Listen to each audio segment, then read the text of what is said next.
Well, I mean, on that as well, we've got a question in from Steve. He says, can you remember the exact point when you realised Craig Whyte wasn't all he was cracked up to be? And just on that, I said to Keith before we come on air that I can distinctly remember watching the news when he first was unveiled as Rangers' new owner, and my granddad turned to me and went, he's a chancer, he's at it. And I went, how do you know that? And he went, he doesn't wear a belt with his suit. And I went, right, okay. The funny thing is, so I think I met Craig Whyte face to face, or I was in his company, I'm going to say maybe 4 times, I can't remember exactly, but the first time I met him was, I think it was the end of March 2011, so just before he bought the club on the, I'm going to say the 6th of May, so it was maybe 6 weeks before he bought the club. So basically, Arthur Johnson had got David Murray's agreement for us to sit and basically the board to meet Craig Whyte. So I went to a lawyer's office not far from here in Glasgow, and on one side of the table you had, from memory, John McClelland, Martin Bain, John Gregg, myself, can't remember who else on the board at the time, and one guy on the other side, Craig Whyte. And he was actually quite a nice guy. I mean, he wasn't an unpleasant guy. So each of us had a bit of a slot to ask him questions. That was the purpose of the call, get some comfort. And of course, we're all asking different questions. John McClelland's asking questions about this. John Gregg's asking questions about players. He's a football guy. Mm-hmm. Martin's asking questions about something else. So it came to me and I said to him, look, we're roughly the same age, Craig. We've both been involved in financial services. I've worked in London. You've worked in London. Do you know the following people? And London's a small place, a massive city, obviously, but it's a small place when it comes to expat Scots in financial services. The banks, it's just it's hard to explain. It's just quite a kind of niche thing. So I rhymed off 4 or 5 names, and he's like, I don't really know those guys, Paul. And so I was thinking, that's a bit of a red flag. And I said to him, okay, you don't know those guys, that's fine. I said, just talk me through some of the deals you've done. And, I've been involved in investment. I've made good investments, bad investment, average investment. I can talk about investment. I can talk to companies. I can point to companies. He starts going, well, I've not really been involved in investment. I've been involved. It was all just, very, very vague. So I just thought, there's no way this is right, And, that was probably that meeting, which was 6 weeks before. Well, I mean, concerns before that, but after that meeting, I mean, we all went into kind of ante-room after it, and we all just looked at each other and thought, this is not good. And then 6 weeks later, he bought the club. And then there was, of course, the plastic pointy shoes, which didn't help. Yeah, that was... The trappings of wealth were not apparent. Yeah, it was that was certainly a concern. Other questions we've got. This one from Graham says, what were your initial thoughts on Charles Green? Do you know what? You might be surprised to hear this. I never actually met Charles Green. Oh, wow, okay. Which is actually quite incredible. We had constant battles in the press, and he was calling me this and I was calling him that. I never actually met him. Oh, okay. From afar then, maybe, what was your thoughts? Well, I mean, obviously, we all thought at the time, well, I've told the story before, which is probably boring now, but so I was working with Brian Kennedy and Douglas Park was involved, John Bennett. This was attempt number 2, related by...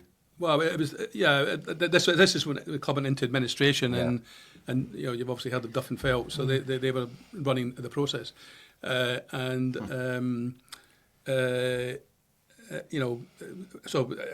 Long story short, I kind of met up with a guy called Brian Kennedy, who's now a good friend of mine, who I really respect, very good businessman, really interested in sport. He's not a Rangers guy, but he comes from a Rangers family, and he's a big pal with Graham Souness, etc. So Brian tried to put it together, and Douglas was involved at the time, and John Bennett, and we were trying to work with Duff and Phelps, and what was obvious at the time was that, well, it appeared to me certainly that Craig Whyte was pulling the strings behind the scenes, albeit he was meant to have gone. And again, cut a very long story short, I mean, nobody in the whole process, everyone in the whole process was made public. Bill Miller, this guy, that guy, and then the guy that...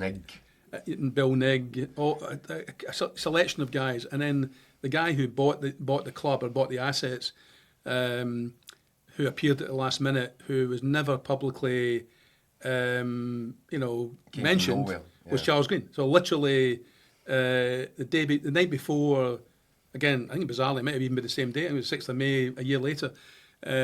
He's announced as the buyer. The night before, Brian Kennedy's told to fly to Glasgow to do the deal. He does that.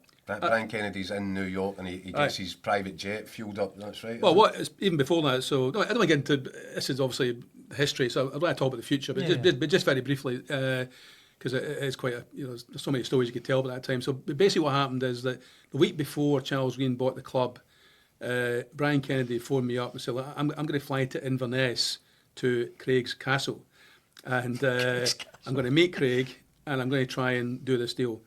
And Craig Whyte said to him, Brian, I want to do a deal with you, but I've got one condition: I don't want Paul Murray involved.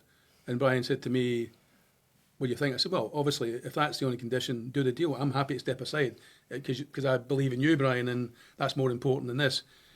Brian had that agreement, albeit verbally, it wasn't a legal agreement. He flies to New York, does his business that week, and he's flying back on the Thursday night from New York. He gets a phone call from, I can't remember if it was Clark or White House, one of the guys, one of the administrators, and he says to him, I'm flying back. Where do I fly to? Do I fly to Manchester, where he lives, or do I fly to Glasgow to do this deal? They say, fly to Glasgow to do this deal. I pick him up from the airport on Friday morning. We're driving into Ibrox. His phone goes. He goes, yep, okay, yep. He goes, just sold it to a guy called Charles Green. We're like, who's Charles Green? That's mad. Crazy. That's crazy. The whole period was crazy. Just bizarre, eh? And that's, I know, Paul, we're dwelling on the past here, but I think the whole point of that, to cross that sort of ground, is to get to where it is all now. And, the part that you've played over the last 12 months now, helping to facilitate and piece together Andrew Kavanagh, the 49ers. That I know, because we speak. In fact, the only period that we didn't speak was when I was frantically trying to find out if this was true or not, and you wouldn't answer your phone for about 3 weeks, very unhelpfully. But I do know from speaking to you since then, obviously,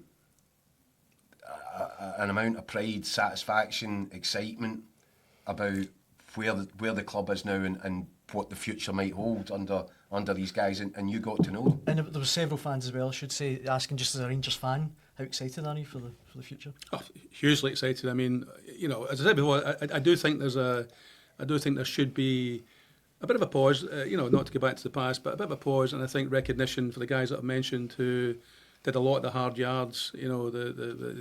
Dave, Douglas, John Bennett, the people I mentioned. I think that's important.